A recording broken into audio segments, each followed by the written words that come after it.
Hello everyone, welcome back to the POWERHOUSE Ideas.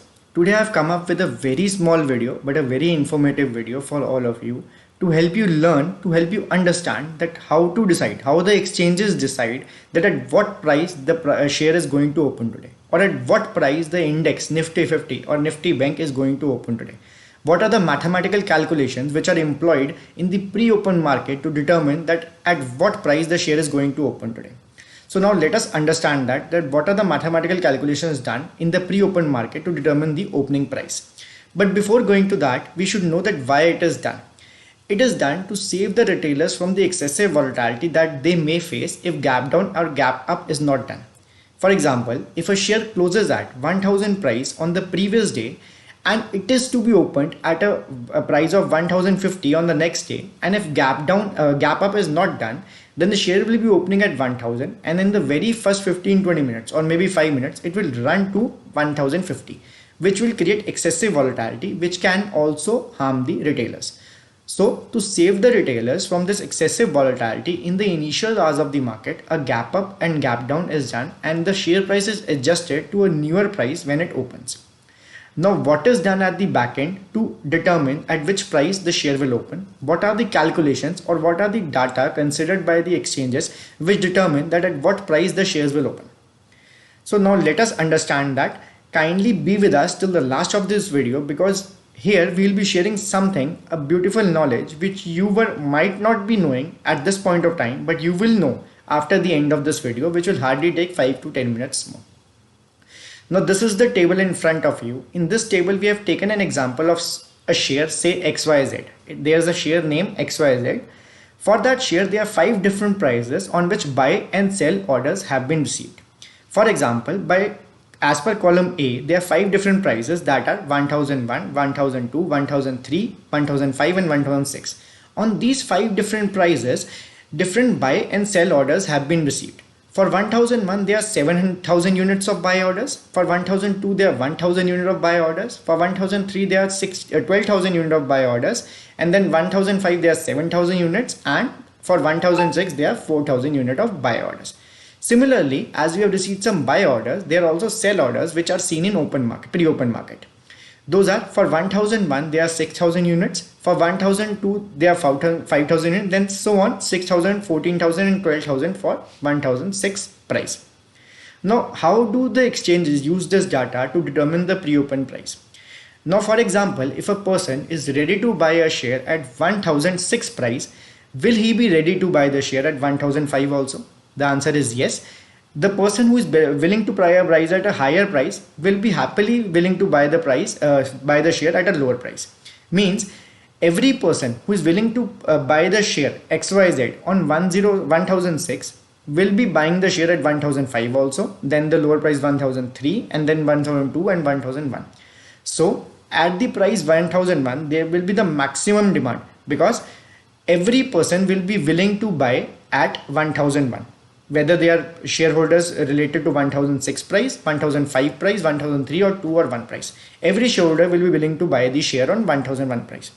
Now when we move up to price 1002, who will be the persons who won't be willing to buy the share at 1002? Obviously, the persons who are willing to buy at a lower price. So the persons who have booked an order, a buy order at 1001 won't be willing to buy the share at 1002. So out of the total demand, which was 31,000 on 1001, it is reduced to 24,000. That is 31,000 minus 7,000 demand at 1001. That is the total demand on 1002 is 24,000. Similarly, we calculate it for 1003. Who will be the persons who won't be willing to buy shares at 1003 price? Those will be those shareholders who are willing to buy at 1001 or 1002. So out of the total demand of 31,000, we reduce 7,000 for 1001 price and 1,000 for 1002 price. So the balance demand at 1003 price is 23,000. So similarly, the total demand for price 1005 and 1006 is also calculated. अगर आपको नहीं समझ आया, if you're not able to understand this till now, you can pause the video and understand this table. It's a very simple mathematical concept जो मैं आपको समझाने की कोशिश कर रहा हूँ.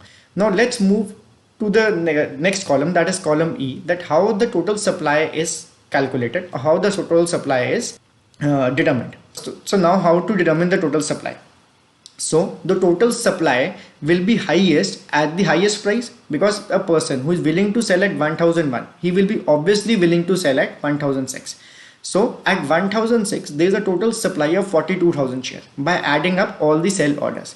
Now when we move to price 1005, who will be the shareholders who are not willing to sell at this price? Obviously the shareholders who are willing to sell at a higher price won't be willing to sell at 1005.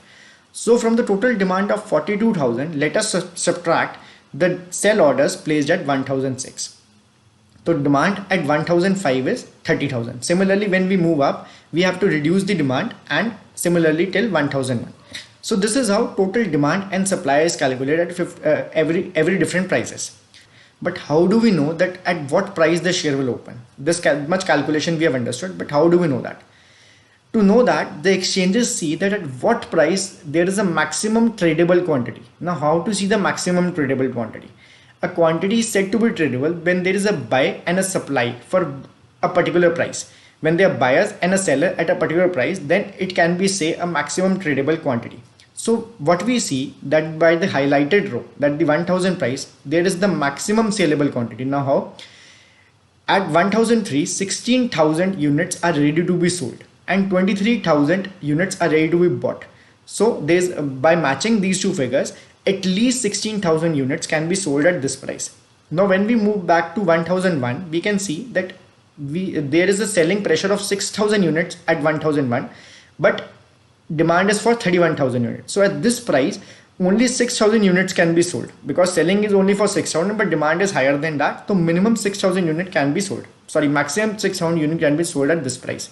Similarly, at 1002, 10,000 units can be sold, and 1005, 11,000 units can be sold, and at 1006, 4,000 units can be traded. So the maximum tradable quantity is at 1003 price. So till now, you must have understood that how the price is seen, that how it is determined that at what price the share will open on the next day. The price at which there is the maximum tradable quantity is the price at which shares open or nearby to that price only. So this is how it is decided.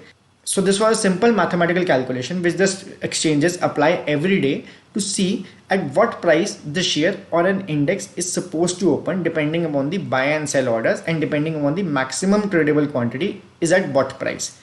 So I hope you must have liked this video. If you have liked this video and if you like our channel, kindly motivate us by sharing it with your friends and also help us to grow, and let's grow together for a bigger tomorrow. Till then, I'll see you in the next video. Till then, take care. Bye bye.